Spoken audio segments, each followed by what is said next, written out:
नेपाल के रसुआ जिले के भोटे कोसी नदी में आया भीषण जलसैलाब। तिब्बत चीन के सीमा पर हुए एक विशाल हिमस्खलन या ग्लेशियस झील यानी ग्लोव के फटने के कारण पैदा हुआ इस तबाही का सबसे बड़ा नुकसान यह हुआ है कि इसमें 95 से अधिक लोगों की मौत हो चुकी है और सैकड़ों विदेशी पर्यटक लापता है और तिमोरे व सियाफ्रुबेसी जैसे पूरे के पूरे इलाके मलबे में तब्दील हो चुके हैं। बिहार राज्य पर यह गंभीर प्रभाव पड़ेगा कि त्रिशूली से होते हुए यह भारी जल सैलाब जब गंडक और कोसी नदियों में पहुंचेगा तो वह वाल्मीकि नगर बैराज पर पानी का जो डिस्चार्ज है वो अचानक 3 गुना बढ़कर 2.5 लाख टन क्यूएस तक पहुंच सकता है, जिससे उत्तर बिहार के कई जिलों में विनाशकारी बाढ़ की आने की जो हाई अलर्ट जारी कर दिया गया है। आपको बता दें कि इस तबाही का जो नुकसान हुआ है उसकी तस्वीरें रूह कपा देने वाली है। नेपाल के प्रधानमंत्री और नेपाल की पुलिस के आंकड़े के मुताबिक अब तक 95 से ज़्यादा लोगों की मौत हो चुकी है और यह आंकड़ा लगातार बढ़ रहा है। सबसे डराने वाली बात यह है कि करीब 579 पर्यटक लापता है, जिसमें से 466 विदेशी नागरिक हैं और 100 से ज़्यादा भारतीय हैं जो वहां के ट्रैकिंग या तीर्थ यात्रा पर गए थे, लेकिन नेपाल का प्रसिद्ध तिमुरे बाजार और सियाफ्रुबेसी इलाके में पूरी तरह से तबाह हो चुका है। सड़कें बह गई हैं, पुलें टूट गया है और संचार व्यवस्था ठप हो चुकी है। पहाड़ों के ऊपर अभी भी भारी मलबा जमा है, जिससे एक और विनाशकारी लहर आने की खतरा बना हुआ है। आपको बता दें कि नेपाल में अचानक आई भीषण बाढ़ और जल सैलाब ने लोगों के सामने कई सारे सवाल खड़ा कर दिया है। आखिर पहाड़ों से अचानक इतना पानी आया कहां से? क्या इसके पीछे भारी बारिश थी, हिमस्खलन था या ग्लेशियल झील के अचानक पानी निकलने की घटना है? और सबसे महत्वपूर्ण सवाल यह है कि क्या नेपाल की इस आपदा का असर अब बिहार पर भी पड़ सकता है? आज की इस रिपोर्ट में हम पूरे मामला को बिल्कुल आसान भाषा में समझेंगे। जो लगातार मामले सामने आ रहे हैं, बाढ़ का मुख्य कारण क्या है, कितना नुकसान हुआ है और बिहार के लोगों को इससे क्यों सतर्क रहना चाहिए। यानी सबसे पहले समझिए कि नेपाल में आखिरकार हुआ क्या है। नेपाल एक हिमालयी देश है। यहाँ की ज़्यादातर नदियाँ ऊंचे पहाड़ों और हिमालयी क्षेत्रों से निकलती है। जब पहाड़ों में सामान्य बारिश होती है तो पानी को धीरे धीरे नदियों में पहुंचता है, लेकिन इस बार स्थिति अलग बताई जा रही है। पहाड़ी क्षेत्र में अचानक भारी मात्रा में पानी तब मलबा के नीचे तरफ आया। पानी का बहाव इतना तेज था कि नदी किनारे के इलाके में अफरा तफरी मच गई। सड़कों, पुलों और नदिया किनारे बने ढांचे को नुकसान पहुंचाने की खबर सामने आई है। इस तरह की घटना को सामान्य बाढ़ से ज़्यादा अचानक आने वाला जल सैलाब या फ्लैश फ्लड माना जाता है। यानी आखिर बाढ़ का मुख्य कारण क्या है? अब सबसे महत्वपूर्ण सवाल ये है कि आखिरकार इतनी भयानक बाढ़ आई क्यों? इस मामला में मुख्य रूप से 3 संभावित कारणों को समझना ज़्यादा जरूरी है। कारण नंबर 1 है कि भारी बारिश पहाड़ी इलाकों में जब कम समय में बहुत ज़्यादा बारिश होती है तो ज़मीन पानी को पूरी तरह से सोख नहीं पाती और सारा पानी तेज़ी से छोटी नदियों और नालों में पहुँचने लगता है। और पहाड़ों का ढलान तेज होने के कारण पानी की मैदानी भागों की तुलना में कई गुना तेजी से नीचे आता है और यही पानी देखते ही देखते एक बड़ा जल सैलाब का रूप ले सकता है। कारण नंबर 2 है कि हिमस्खलन, यानी कि सबसे ज़्यादा जो ऊंचे हिमालयी क्षेत्रों में बर्फ, चट्टान और मिट्टी का हिस्सा टूटकर नीचे आ सकता है। अगर यह मलबा किसी नदी के रास्ता अस्थायी रूप से को रोक देता है तो नदी के पीछे पानी जमा होने लगता है। कल्पना कीजिए कि नदी लगातार बह रही है, लेकिन उसका रास्ता अचानक मलबे से बंद हो गया। पानी पीछे जमा हो गया। फिर जब पानी का दबाव बहुत ज़्यादा हुआ तो वह अवरोध टूट सकता है और इसके बाद बड़ी मात्रा में पानी एक साथ नीचे की ओर दौड़ पड़ता है। यही अचानक आने वाली पानी भयानक तबाही मचा सकता है। और कारण नंबर 3 है ग्लेशियस झील का खतरा, जिसको हम लोग ग्लोव यानी तीसरा और बेहद गंभीर कारण हो सकता है, क्योंकि ग्लेशियल लेक आउटबर्स्ट फ्लड जिसे ग्लोव कहा जाता है। आसान भाषा में समझिए, हिमालय के ऊंचे क्षेत्रों में ग्लेशियरों के आसपास पानी जमा होकर झीलें बन जाती है और इन झीलों को कई बार बर्फ, मिट्टी और पत्थरों का प्राकृतिक बांध रोक कर रखता है। अगर किसी कारण से यह प्राकृतिक बांध टूट जाए तो झील की भारी पानी अचानक नीचे की तरफ बह सकता है। यह सामान्य नदी की बाढ़ नहीं होती है। इसके पानी बहुत तेज़ी से नीचे की तरफ आता है और अपने साथ पत्थर का मलबा भी ला सकता है। हालांकि इस विशेष घटना का अंतिम और आधिकारिक कारण वैज्ञानिक जांच के बाद ही स्पष्ट पूरी तरह से स्पष्ट हो पाएगा और ये समझ आएगा कि आखिरकार इसका मुख्य कारण क्या रहा है।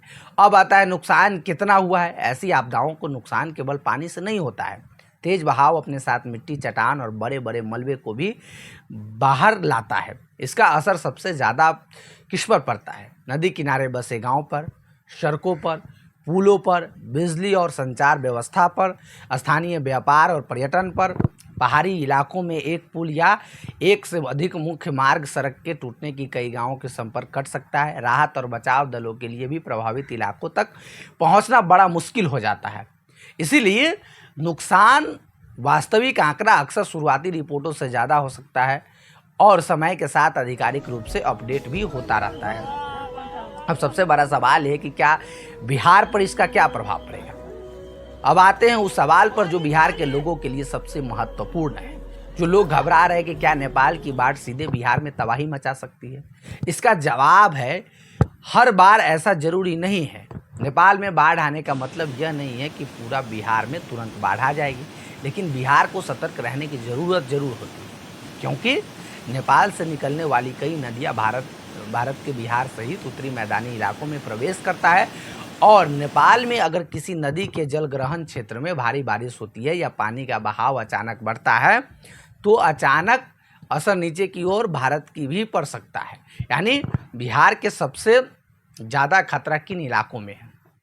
बिहार के उत्तरी और सीमावर्ती इलाके बाढ़ के प्रति ज़्यादा संवेदनशील माने जाते हैं, खासकर वे जिले जहां नेपाल से आने वाली नदियां का प्रभाव सबसे ज़्यादा पड़ता है। अगर नेपाल के संबंधित नदी जलग्रहण क्षेत्रों में लगातार भारी बारिश होती है और नदियों का जलस्तर बढ़ता है तो बिहार में नदी का जलस्तर बढ़ सकता है, निचले इलाकों में पानी भर सकता है और तटबंधों पर दबाव भी बढ़ सकता है। गांव और खेती पर भी इसका बड़ा असर पड़ सकता है। लेकिन यहाँ एक महत्वपूर्ण बात बेहद ज़रूरी समझना है कि नेपाल के किस इलाके में बाढ़ आई है और वह पानी किस नदी तंत्र से जुड़ा हुआ है। इसी आधार पर बिहार के वास्तविक प्रभाव तय होगा। बिहार को सबसे ज़्यादा चिंता क्यों रहती है? बिहार का भौगोलिक ढांचा ऐसा है कि नेपाल के पहाड़ी क्षेत्रों से आने वाला पानी अंततः मैदानी इलाकों में नदियों तक पहुंचता है और पहाड़ों की पानी तेज गति से आता है, लेकिन बिहार के मैदानों में पहुंचने के बाद नदी का बहाव अपेक्षाकृत धीमी हो सकता है और पानी फैलने का खतरा बढ़ जाता है। इसीलिए बिहार के लिए केवल बारिश ही नहीं बल्कि नेपाल की जल ग्रहण क्षेत्रों की स्थिति भी महत्वपूर्ण होती है। बिहार में अभी घबराने की ज़्यादा ज़रूरत नहीं है, लेकिन सतर्क रहने की ज़रूरत काफ़ी ज़्यादा है, क्योंकि लोगों को अफवाहों से बचने की भी ज़्यादा ज़रूरत है। नेपाल की किसी घटना की खबर सुनकर तुरंत यह ना मान ले कि बिहार में भी भीषण बाढ़ आने वाली है, लेकिन ये सही नहीं होगा। लेकिन बिहार पर वास्तविक प्रभाव जानने के लिए इस चीज़ों को देखना ज़्यादा ज़रूरत है कि संबंधित नदी का जलस्तर कितना बढ़ रहा है, नेपाल में किस नदी का जलग्रहण क्षेत्र में घटना हुई है, पानी किस किस दिशा में बह रहा है, मौसम विभाग और जल संसाधन विभाग का क्या चेतावनी जारी कर रहे हैं। सरकारों के सामने सबसे बड़ा सवाल है कि हर साल जब बाढ़ आती है तब राहत शिविर बनाए जाते हैं, लोगों को सुरक्षित जगहों पर पहुंचाया जाता है, एनडीआरएफ एसडीआरएफ की टीम तैयार करी जाती है, मुआवजे की घोषणाएं की जाती है।